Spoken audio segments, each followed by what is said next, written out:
Hello friends, travel and food में एक बार फिर से आप सबका बहुत बहुत स्वागत है। मैं हूं दीप्ति।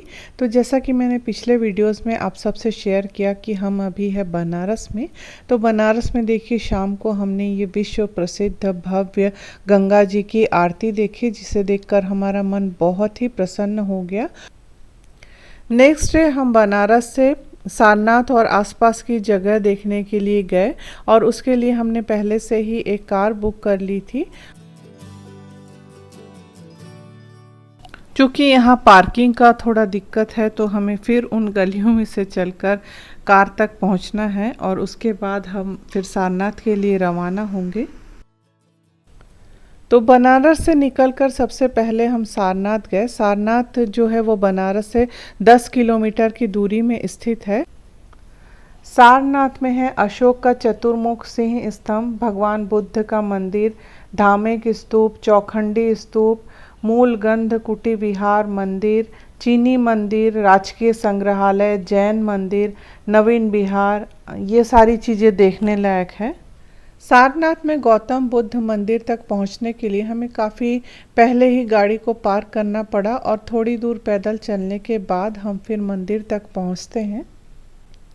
मंदिर तक जब हम चलते हैं तो किनारे में देखिए इस तरह से छोटी छोटी शॉप्स हैं, जहाँ पर बहुत सारी हैंडीक्राफ्ट की चीज़ें और इसके साथ में बौद्ध धर्म से जुड़ी हुई बहुत सी चीज़ें बिकने को मिलती हैं। तो चाहे तो यहाँ से ख़रीद भी सकते हैं, यहाँ के सोविनियर के रूप में। जैसा कि आप सभी को मालूम ही होगा कि भारत का राष्ट्रीय चिन्ह जो है वो यहीं सारनाथ में सम्राट अशोक द्वारा बनाया गया चतुर्मुखी सिंह स्तंभ से ही लिया हुआ है। और ऐसे ही सिंह स्तंभ अलग अलग साइज़ों में इन दुकानों में भी काफ़ी संख्या में देखने को मिली। मैंने एक खरीदी भी है यहाँ से।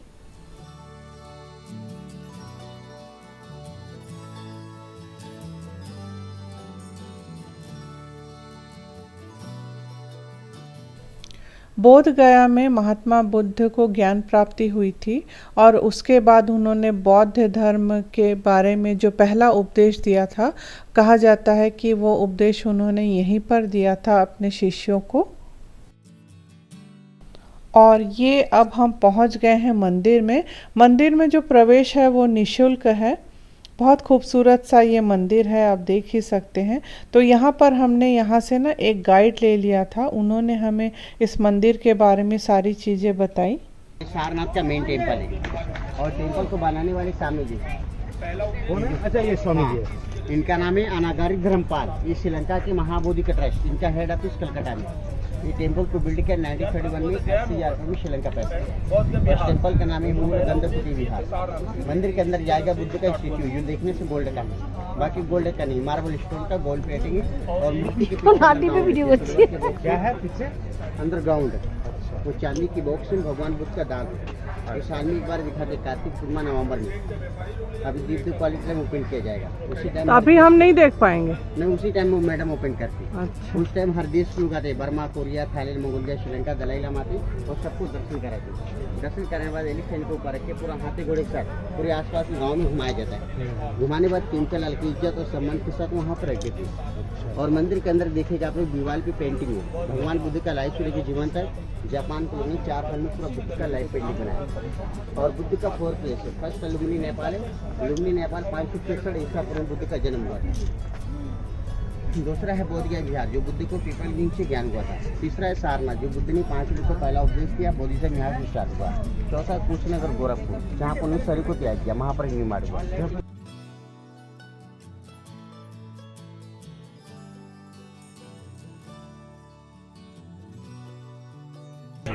शांति को, इसलिए तो यहाँ पे शांति रहता है। यहाँ पे बुद्धि का सक्रिय में है, वहाँ शांति रहेगा। और ये धर्म चक्र, ये तिब्बत की उसको घुमा के पूजा करते हैं। वो मानी पादमी हो, मन की शांति की, वो मानी पादमी हो। और यहाँ घंटा है 2010 किलो का। अरे जर्मन लेडीज ने 2005 में डोनेट किया था। शाम को 6:30 बजे। ये जो आप यहाँ बहुत विशाल पीपल का पेड़ देख रहे हैं, इसे सारनाथ का बोधि वृक्ष भी कहा जाता है। गया के बोधि वृक्ष के नीचे में गौतम बुद्ध जी को ज्ञान प्राप्ति हुई थी, और यहाँ पर जो बोधि वृक्ष है उसके नीचे उन्होंने अपने 5 शिष्यों को धर्म के बारे में उपदेश दिया था। मंदिर के चारों ओर ना पार्क है और इसे डियर पार्क बोला जाता है। और यहाँ पर आप देख सकते हैं काफ़ी संख्या में ना बुद्धिस्ट धर्म चक्र लगे हुए हैं और मंत्रोच्चारण के साथ में इनको घुमाया जाता है।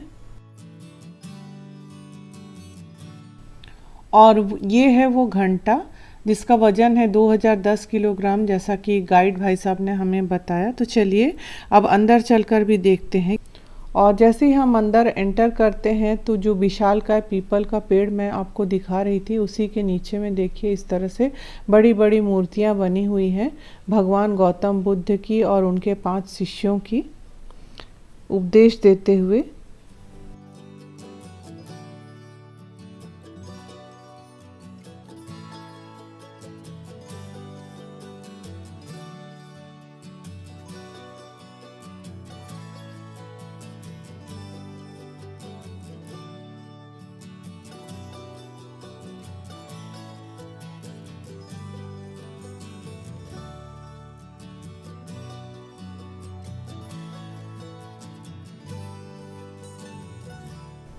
और इसके ठीक पीछे में देखिए ये विशालकाय बहुत ही खूबसूरत बोधि वृक्ष, जिसके बारे में मैंने आपको पहले ही बताया है। दरअसल में ये पीपल का एक वृक्ष है और ये है बुद्धिस्ट धर्मचक्र जो यहाँ बहुत बड़ी संख्या में लगे हुए हैं। चलिए अब मंदिर के अंदर चलते हैं। इस मंदिर का नाम है मूलगंध कुटी विहार मंदिर और सारनाथ में इसका निर्माण जो है वो श्रीलंकाई महाबोधि सोसाइटी द्वारा करवाया गया था 1931 में। तो मुख्य द्वार के सामने देखिए इस तरह से बहुत सारे स्तंभ बने हुए हैं और यहाँ एक बहुत बड़ी घंटी नुमा आकृति है। ये देखिए कुछ इस तरह से, लेकिन ये घंटी नहीं है, इसके नीचे कुछ नहीं है, पर ये इस तरह की आकृति यहाँ बनी हुई है। मंदिर के अंदर में गौतम बुद्ध जी की प्रतिमा स्थापित की गई है और साथ में ही मंदिर की जो अंदरूनी दीवार है उन पर गौतम बुद्ध जी के जीवन से जुड़ी हुई बहुत सारी घटनाओं के चित्र भी यहाँ बने हुए हैं।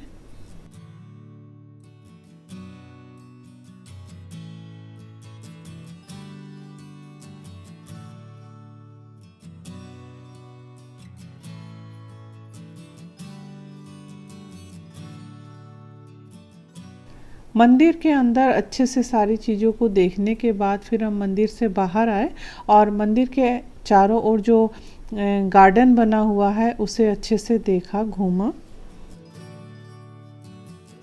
बगीचे में घूमते हुए हमें कुछ इस तरह के स्कूल के ग्रुप्स भी दिखे जो शायद यहाँ एजुकेशनल विज़िट के लिए आई होंगी। तो इनको देखकर मुझे अपने बचपन के दिनों की याद आने लगी। बगीचे में घूमते हुए हमारे जो टूरिस्ट गाइड थे उन्होंने हमें बताया कि यहाँ पर एक जू पार्क भी है, तो क्या आप उसे देखना चाहेंगे। तो हमें जू पार्क में नहीं जाना था इसलिए हम नहीं गए। तो उन्होंने बताया कि यहाँ पास में ही एक गांव है जहाँ पर बनारसी साड़ियाँ बनती हैं, तो क्या आप वो देखेंगे। तो हमने कहा हाँ वो तो ज़रूर देखेंगे। तो फिर हम उनके साथ में गए और वहाँ हमने साड़ियाँ बनते हुए देखी। तो चलिए देखते हैं।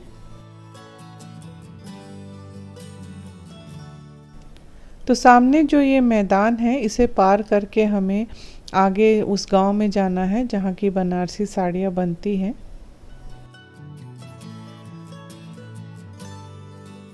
और चलते हुए मैदान के दूसरे छोर में देखिए हमें ये पेड़ दिखाई दिया।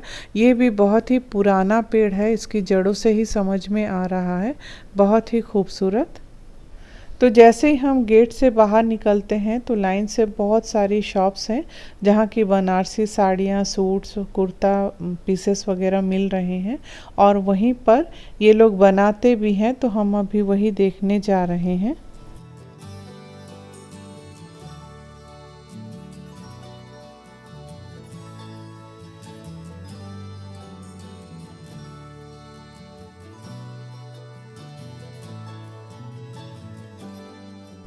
और यहाँ पर देखिए ये हैंडलूम से बहुत ही खूबसूरत साड़ियाँ यहाँ बनाई जाती है। कितना बारीक काम हो रहा है देखिए।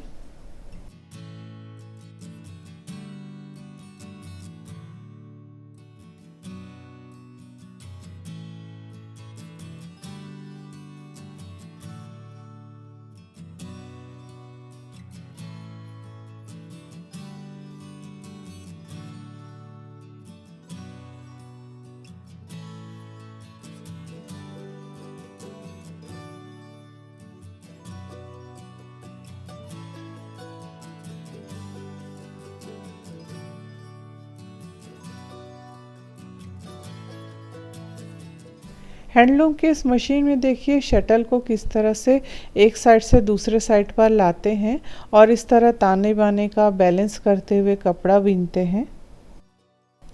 इसके बाद हम इससे सटे हुए एक शॉप पर भी गए, वहाँ हमने बहुत सारी साड़ियाँ देखी भी, लेकिन फिर लिया कुछ नहीं यहाँ से भी, क्योंकि अभी तो हमें और घूमना है दिन भर, तो साड़ी को लिए लिए कहाँ घूमते रहेंगे ये सोचकर। और फिर यहीं के बगीचे में घूमते हुए हम देखिए धार्मिक स्तूप तक आ गए हैं, लेकिन यहाँ पर ना फेंसिंग लगी हुई है तो हम आगे नहीं जा सकते हैं। तो धार्मिक स्तूप और आर्कियोलॉजिकल साइट देखने के लिए हमें दूसरी ओर से जाना पड़ेगा और वहाँ से हमें एंट्री के लिए टिकट्स भी लेनी पड़ेगी।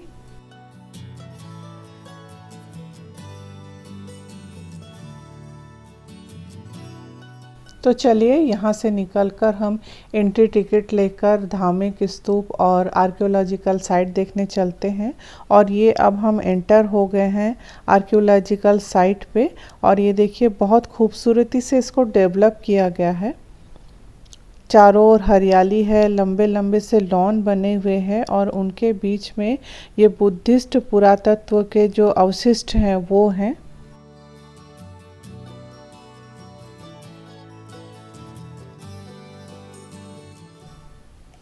ये जो सारी चीज़ें हैं ये खुदाई से मिली हुई हैं और काफ़ी बड़े एरिया में ये फैला हुआ है और काफ़ी चलना भी पड़ता है यहाँ पर। लेकिन अगर आपको चलने में दिक्कत नहीं है तो इस एरिया को आप ज़रूर पैदल चलकर घूम कर देखिए, बहुत ही खूबसूरत है ये जो सारी चीज़ें हैं यहाँ पर ये सम्राट अशोक के द्वारा बनवाई गई थी।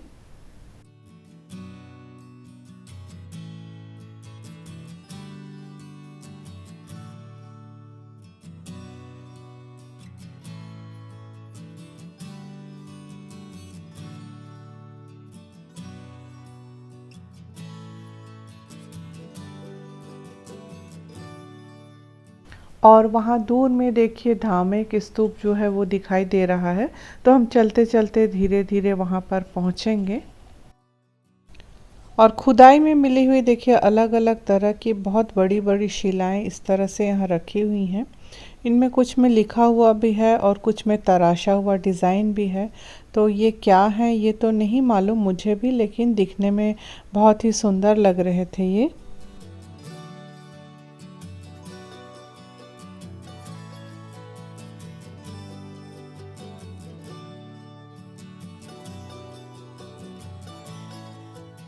और ये अब हम आ गए हैं धार्मिक स्तूप के एकदम पास में, एकदम नीचे काफ़ी हाइट है इसकी, 141 फीट 141 फीट की हाइट है इसकी।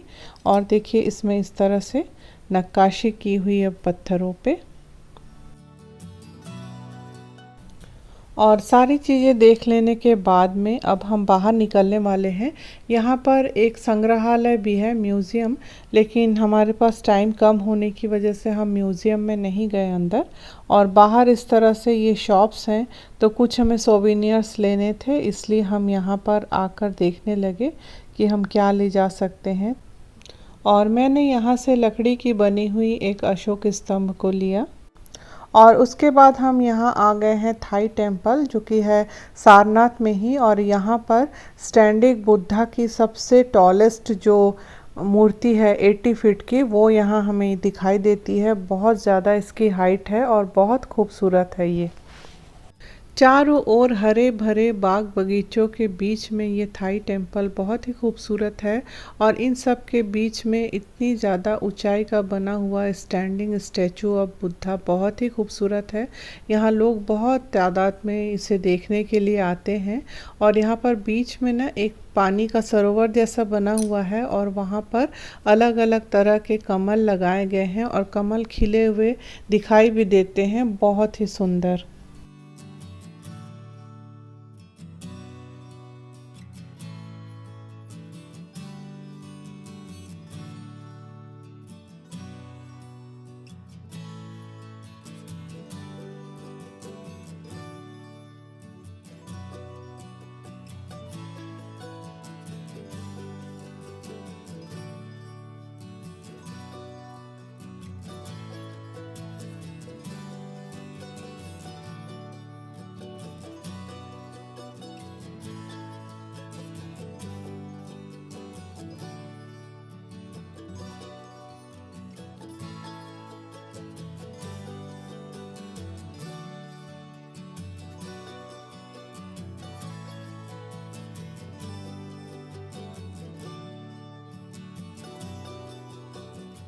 इतनी सारी जगह देख लेने के बाद में हमारे जो टैक्सी के ड्राइवर भैया हैं वो हमें यहाँ पर लेकर आए हैं लस्सी पिलाने के लिए। बहुत ही टेस्टी इनकी लस्सी है, जिसमें देखिए ये इस तरह से अलग से रबड़ी ऐड करते हैं जो इसके स्वाद को और भी ज़्यादा बढ़ा देते हैं। तो मैंने तो 2-2 ग्लास इनके ले लिए, ग्लास नहीं एक्चुअली ये कुल्हड़ में परसते हैं और बहुत ही स्वादिष्ट है ये। और उसके बाद हम आए हैं ये बनारस का किला देखने के लिए। ये यहाँ से हमें एंट्री लेनी है, तो चलिए अंदर चलकर देखते हैं कि अंदर इसके क्या कुछ है।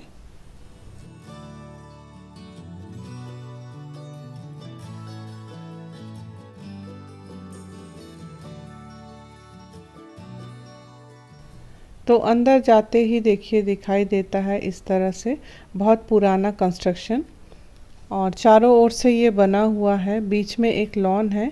और अंदर जाने के बाद हमें पता चला कि अंदर एक म्यूज़ियम है जिसके लिए अलग से टिकट लेनी पड़ती है, लेकिन म्यूज़ियम हमें देखना भी नहीं था और हम काफ़ी थक गए थे, तो इसलिए हमने यहाँ कोई टिकट नहीं ली और अंदर भी नहीं गए। तो हम यहीं से घूमकर इसे वापस आ गए।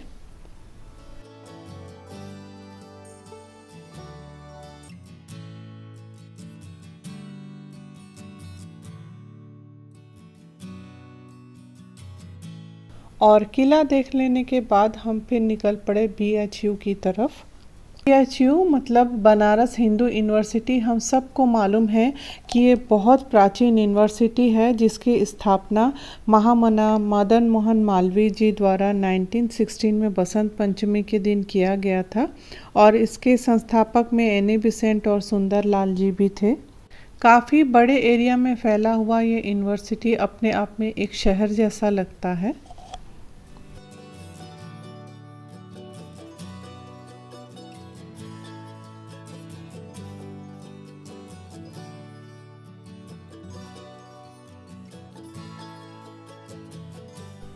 हम गाड़ी में बैठकर ही BHU के पूरे कैंपस को घूमकर देख लिए, और उसके बाद में हम BHU के अंदर में ही विश्वनाथ मंदिर है उसका दर्शन करने के लिए गए।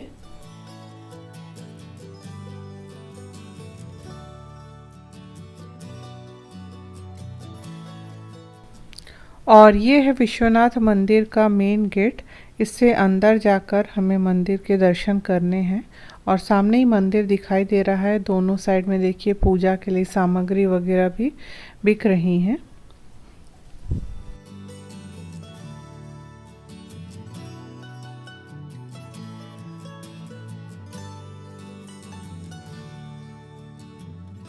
और मंदिर में इस तरह से देखिए एक सूचना लगी हुई है, इसमें कौन सी चीज़ यहाँ वर्जित है, क्या नहीं करना, ये सारी चीज़ें यहाँ लिखी हुई हैं। और इसके पास में ही देखिए यहाँ पर पंडित मदन मोहन मालवीय जी की एक बड़ी सी स्टैचू भी लगी हुई है।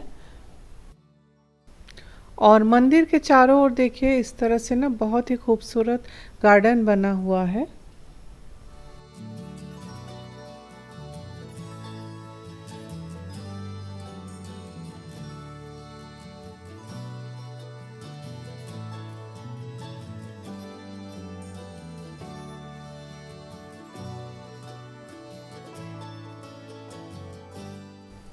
तो यहाँ पर एक जूता स्टैंड है, यहाँ पर हम अपने चप्पल जूते वगैरह रखकर फिर हम मंदिर में प्रवेश करेंगे। तो चलिए मंदिर के अंदर प्रवेश करते हैं।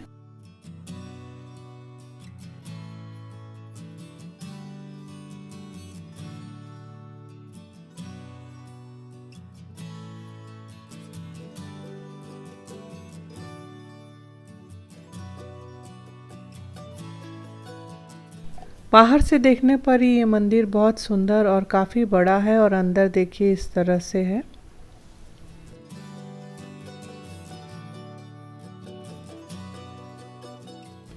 और मंदिर में प्रवेश करने के बाद काफ़ी अंदर जाने के बाद में हमें BHU के जो विश्वनाथ मंदिर में जो शिवलिंग स्थापित हैं उनके दर्शन होते हैं। और मंदिर से बाहर के साइड आने पर हमें ये नंदी महाराज के भी, और ये अब हम मंदिर के ऊपर वाले हिस्से में आ गए हैं। तो ऊपर भी काफ़ी कुछ बना हुआ है देखने के लिए, और हम यहाँ पर पूरा मंदिर को घूम घूम कर अच्छे से देख रहे हैं।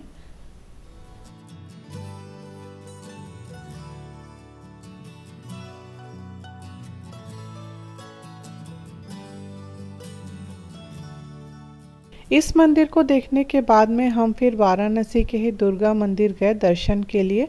बहुत ही भव्य मंदिर है जिसे मंकी टेम्पल के नाम से भी जाना जाता है, लेकिन हमें वहाँ मोबाइल और कैमरा ले जाना अलाउ नहीं किए, इसलिए मैं वहाँ कोई वीडियो नहीं ले पाई। और उसके बाद हम हनुमान मंदिर का भी दर्शन किए और शाम तक होटल वापस आ गए। देर रात को हमारी वापसी की ट्रेन भी है, तो इस तरह से हमने बनारस को देखा। बहुत कुछ छूट भी गया देखना, तो जब हम नेक्स्ट टाइम आएंगे तब उसे भी देखेंगे। तो फिर मिलती हूँ अगले वीडियो में, तब तक के लिए आपसे विदा लेती हूँ। Bye bye, take care.